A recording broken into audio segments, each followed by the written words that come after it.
ناي عالم مستر ناي تكنولوجي قسقاسة زقرمو حكتات ناي تاريخ فلتات انقوع بدحان متاعكم نابزي زاراي مدبات بتزانلاتكم ناي فلتتن مزناقين ماكل بتزان عالم تكنولوجي فلتتن بتزان تاريخ مزناقين بحادة سبسكرايب قبرو كي هالفكم بتزان let's go هجي ونغتب نابتي زقرم حكتات بتزان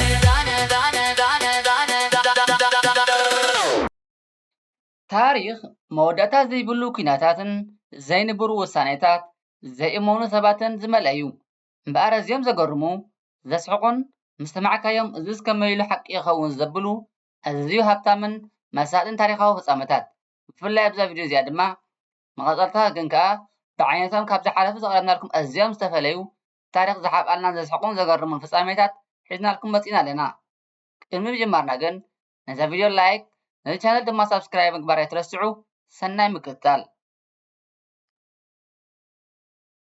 ሓደ እቲ ንሓንቲ ሳንኪሎ ማይ ዝተገብረ ውግእ The War of the Bucket ኣብ 1325 ኣብ መንጎ ክልተ ናይ ጣልያን ከተማታት ሞዶናን ቦሎኛን ዓብዪ ኩናት ተወሊዑ ወታደራት ሞዴና ናብ ከተማ ቦሎኛ ብምእታው ካብ ሓደ ህዝባዊ ዒላ ሓንቲ ናይ ዕንጨይቲ ባኬት ማይ ሰሪቆም ተመሊሶም ቦሎኛታት ክብረትና ተተንኪፉ ምባል ኩናት ኣውጆም ኣማይታት ሰባት ሞይቶም እታ ባኬት ግን ክሳብ ሎሚ ኣብ ሞዴና ኣብ ዝርከብ ካቴድራል ተሰቂላ ትርከብ ቁጥሪ 2 እታ ነፈርቲ ናዚ ዘባረረት ናይ ሽቓቕ ዕትሮ The Chamber Pot Defense ኣብ ካልኣይ ውግእ ዓለም ሓንቲ ብሪጣንያዊት መርዓት ኣብ ገዛኣ ከላ ሓንቲ ናይ ጀርመን ኩናት ነፋሪት ኣዝያ ትሕት ኢላ ክትበርር ረኣያታ እታ ሰበይቲ ተናዲዳ ኣብ ኢዳ ዝነበረ ናይ ዓይኒ ምድሪ መእከቢ ዕትሮ ወይ ቻምበር ፖት ናብ ተናፋሪት ደርበየቶ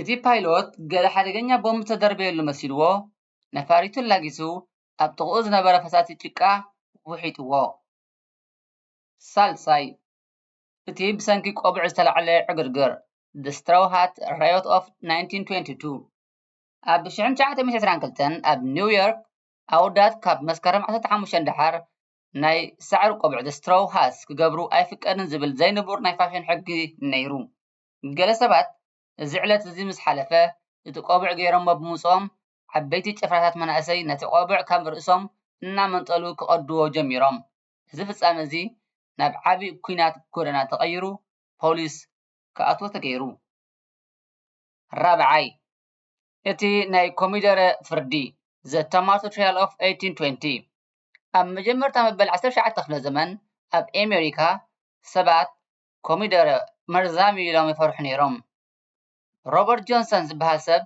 ኮሚደረ መርዛም ከም ዘይኮነ ንምርጋፅ ኣብ ቅድሚ ህዝቢ ቀሪቡ ሙሉእ ኮሚደረ ክበልዕ ጀሚሩ ህዝቢ ሕጂ ክመውት እዩ እናበሉ ክፅበዩ ውዒሎም ንሱ ግን ምንም ከይኮነ ተንሲኡ ከይዱ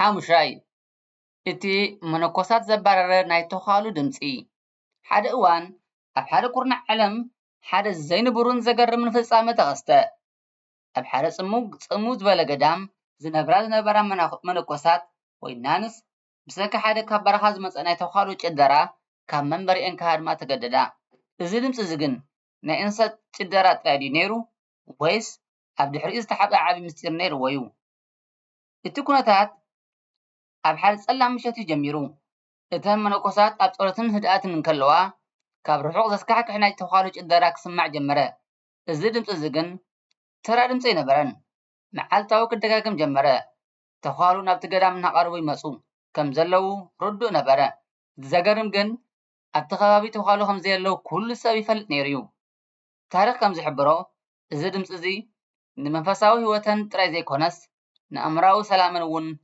ክዘርጉ ጀመረ ፍርሒ እናገደ ምስ ከደ እተን መነኮሳት ካብቲ ገዳም ክሃድማ ወሰና ነገር ግን መጥናዕቲ ዘካየዱ ተመራመርቲ ሓደ ዘነድንቕ ነገር ረኸቡ እቲ ድምፂ ናይ ብሓቂ ተኻሉ ዘይኮነስ ጀምላዊ ሃይስቴርያ ማስ ሃይስቴርያ ወይ ድማ ተፈጥሮኣዊ ናይ ንፋስን ከባብን ድምፂ ዘስዓቦ ናይ ኣእምሮ ቅልውላው ክኸውን ከም ዝኽእል ገለጹ።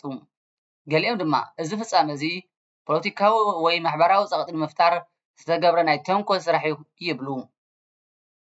እቲ መነኮሳት ዘባረረ ናይ ተኻሉ ድምፂ ክሳብ ሎሚ ሓደ ካብቶም ዘይተፈትሑ ምስጢራት ኮይኑ ይርከብ። ንስኹም ከ እንታይ ይመስለኩም? ናይ ብሓቂ ተኻሉ ድዮም ነይሮም ወይስ ናይ ሰብ ተንኮል? ርእይቶኹም ኣብ ቦታ ኮመንት ጻሓፉልና። ሻድሻይ እቲ ንሓደ ሙዚቀኛ ዝቐተለ ናይ ሙዚቃ በትሪ ዣን ባፕቲስት ሉሊ ዝበሃል ፍሉጥ ፈረንሳዊ ሙዚቀኛ ነይሩ። ቀደም ሙዚቃ ክመርሑ ከለዉ ከም ሕጂ ንእሽቶ በትሪ ዘይኮነስ ዓቢ ናይ ዕንጨይቲ በትሪ መሬት እናሃረሙ እዮም ዝመርሑ ነይሮም። ንሱ ሓደ መዓልቲ ብስምዒት ሙዚቃ እናሃረመ ከሎ ነቲ ዓቢ በትሪ ብጌጋ ኣብ ዓባይቲ እግሩ ሃሪምዎ። ብሰንኪ ዝቆስሊ እዚ ድማ ኢንፌክሽን ገይሩ ሞይቱ። ሻውዓይ እቲ ን3 መዓልታት ንጉስ ዝነበረ ህፃን ጆን ቀዳማይ ዝበሃል ናይ ፈረንሳ ንጉስ ተወሊዱ ን3 መዓልታት ጥራዩ ንጉስ ኮይኑ ታሪክ ህይወቱ ኣዝዩ ሓፂር እዩ። ተወሊዱ ንጉስ ተባሂሉ ድሕሪ 3 መዓልታት ድማ ሞይቱ። ኣብ ታሪክ ዓለም ዝሓፀረ ግዜ ዝገበረ ንጉስ ድማ ኮይኑ። ሻሙናይ እቲ ብሰንኪ ምስሊ ዝተሸፈነ ዓሊ ፓሻ ሓደ ናይ ኦቶማን መራሒ ወታደራት ጸላእቱ ብብዝሒ ይመፁ ከም ዘለዉ ሰሚዑ። ካብ ፍርሒ ዝተላዕለ ድማ ኣብ ትሕቲኡ ዝነበሩ ወታደራት ኩሎም ናይ ገጽ ምስሊ ወይ ማስክ ክገብሩ ኣዚዝዎም። ጸላእቱ ክመፁ ከለዉ ኩሎም ሓደ ዓይነት ገጽ ዘለዎም ወታደራት ምስ ረኣዩ እዚኦም ሰባት ዘይኮኑ ኣራዊት እዮም ኢሎም ፈሪሖም ሃዲሞም። ታሽዓይ እቲ ናይ መስተ ባሕሪ ደ ሎንዶን ቢር ፍለድ ኣብ 1814 ኣብ ሎንደን ሓደ ዓቢ ናይ ቢራ መፍረይ ፋብሪካ ታንከር ተፈንጂሩ። ልዕሊ 1.4 ሚልዮን ሊትር ቢራ ናብ ጎደናታት ፈቲሱ። ሰባት ካብቲ ውሕጅ ክሃድሙ ከለዉ ገሊኦም ግን ባኬት ሒዞም ቢራ ክሰትዩ ይጎዩ ነይሮም። ሙሉእ ርእሰ ከተማ ብቢራ ዝሰኸረሉ መዓልቲ ድማ ነይሩ።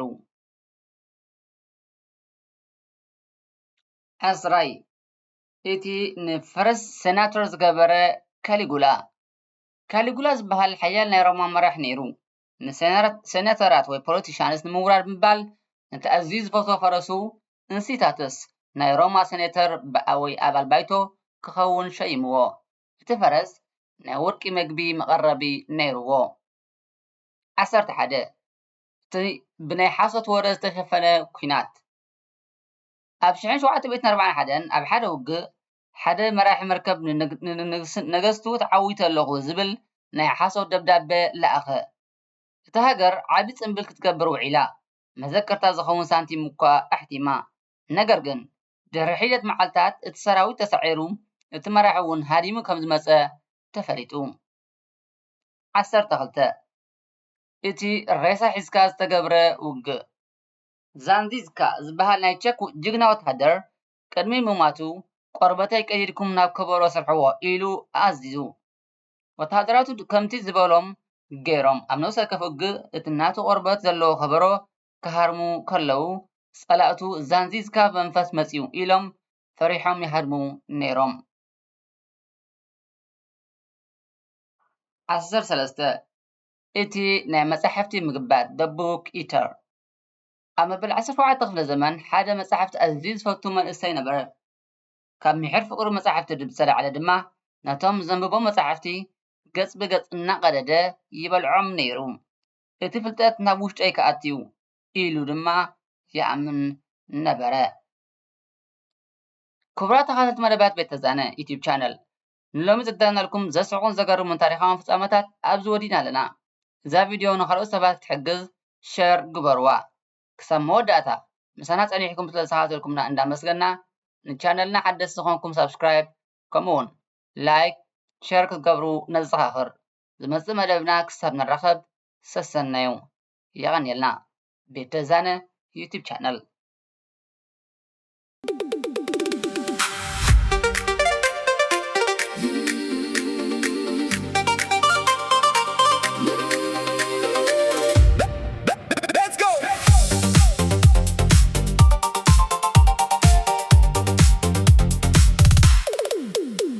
ናይ ዓለም ምስጢር ናይ ናይ ቴክኖሎጂ ግስጋሴ ዘገርሙ ሓቅታት ናይ ታሪክ ፍልጠት እንኳዕ ብደሓን መጻእኩም ናብዚ ዛራይ መደባት ቤት ተዛናላትኩም ናይ ፍልጠትን መዘናግዒን ማእከል ቤት ተዛነ ቤት ተዛንን ዓለም ቴክኖሎጂን ፍልጠትን ቤት ተዛነ ቤት ተዛንን ታሪኽን መዘናግዕን ብሓደ ሰብስክራይብ ግበሩ ከይሓልፈኩም ቤት ተዛነ ቤት ተዛንን Let's go! ሕጂ እውን ንድርኩ ዘል ናብቲ ዘገርም ሓቅታት